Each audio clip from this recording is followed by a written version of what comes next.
Senate Dems try to declare independence amid GOP floor takeover. In many ways, congressional Republicans' regulatory rollback strategy is working its dividing Democrats, squashing a progressive D.C. criminal justice plan and forcing President Joe Biden to whip out his veto pen for the first time. It's also helping Democrats carve out politically helpful distance from the president and their party's left flank. The Republicans think they're doing gotchas, when in fact plenty of those votes give our members the opportunity to demonstrate their independence, said Senator Brian Schatz, Democrat Hawaii. Schatz is undecided on a vote to disapprove of a recent progressive revision to D.C.'s criminal code that's set to take place Wednesday after sparking a surge of discord within his party. Senate Majority Leader Chuck Schumer, D.N.Y. declined on Monday night to say how he'll vote and indicated at a leadership meeting he won't whip votes on the proposal. But most Democrats now expect a big vote in favor of unraveling the crime plan, particularly after the D.C. Council ham-handedly tried to withdraw the effort on Monday ahead of its certain demise. And Wednesday's vote won't be the first time senators have to contend with a House Republican strategy to force what they see as tough votes in the upper chamber on deck are votes disapproving of Biden administration regulations on water, trucking emissions and the Pentagon's environmental impacts.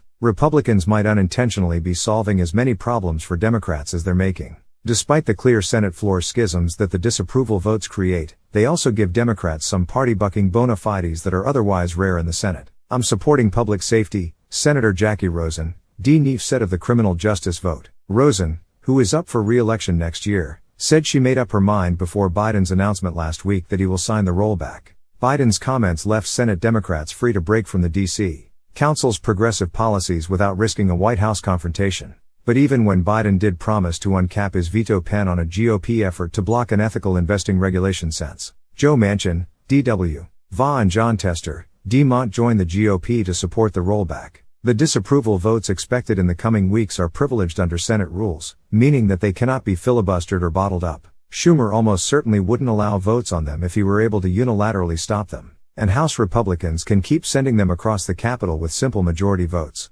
Party leaders seek to block their incumbents from tough votes, but these days they are borderline encouraging them. Everything is a 30-second ad. That's what it's all about, said Senate Majority Whip Dick Durbin, D.L. If I were running in Montana and West Virginia, I'd be looking for the same things.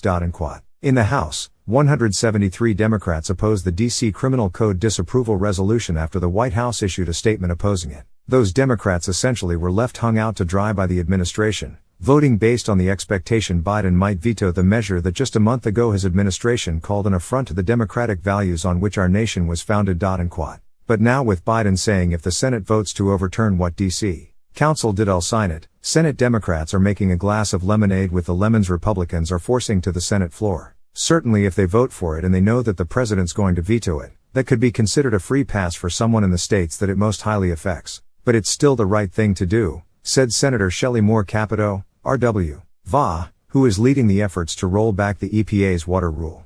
Case in point Manchin, her West Virginia colleague. He was the first Democrat to announce support for blocking the D.C. Criminal Code revisions, bucked Biden on his administration's progressive corporate governance rules and will support Capito's effort to stop what he calls the ridiculous water rule. Senator Susan Collins, Republican Maine, broke with former President Donald Trump's regulatory regime on issues ranging from technology to health care to pollution in the run-up to her 2020 re-election win in blue territory. And hers is a template Democrats can use running in red states this cycle. Manchin said he supports House Republicans' rollbacks when it makes sense. Tester, who plans to vote to disapprove of the D.C. crime bill and is weighing what to do on the water rule, said he'll make the call for what they are when it comes to the GOP disapproval resolutions. If they think they're putting me in a bind, they're not, he added. And I don't know if they're helping me, I don't know if they're hurting me. That said, there are fissures within the Democratic caucus over the D.C. vote, particularly given the long-running debate over the capital city's statehood bid and its budget autonomy. As he tried unsuccessfully to withdraw the crime bill on Monday and void the Senate's vote this week, D.C.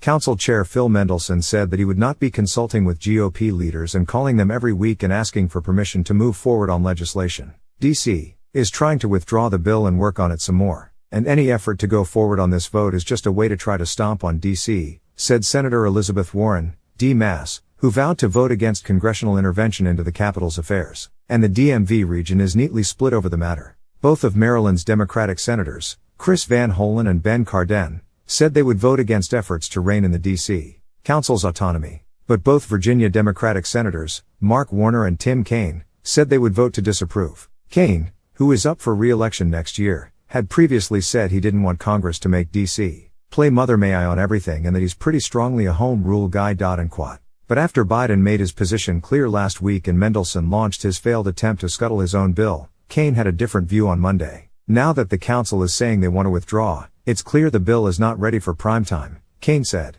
So I'll vote for the resolution and encourage the mayor and the council to get on the same page, and it'll give them the opportunity to get on the same page. Quote. Anthony Adrogna contributed.